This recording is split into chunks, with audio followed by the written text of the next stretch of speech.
miles away, which means it does take teams and equipment quite a bit of time to get there.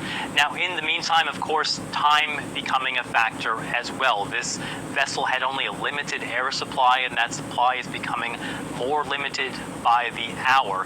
So search and rescue teams hope that they can locate that vessel and then turn to an even more complicated task of trying to rescue it.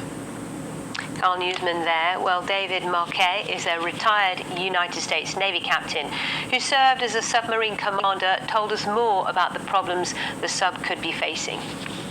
It seems like it's not on the surface of the ocean, which means it's most likely on the bottom in the vicinity of the Titanic, because that's where it would have been when contact was lost.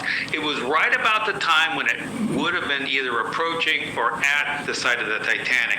There was a story from several years ago where a similar visit with a similar size ship, not this particular ship, was approaching the Titanic from the stern. So the big propellers for the Titanic, which were essentially dwarfing the ship, were there, and they got caught by a current and were temporarily stuck, wedged into the propellers. Fortunately, they were able to get out. So that's a possibility, but that really doesn't explain why the communication would be lost.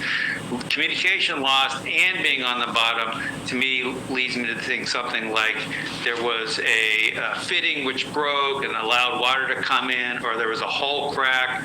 What happens is when the submarine compresses it, this is very high pressure. This is 380 times the pressure we experience here in atmospheric. Yeah, it seems like these guys were sort of infused with the innovative entrepreneurial spirit. They wanted to build something that could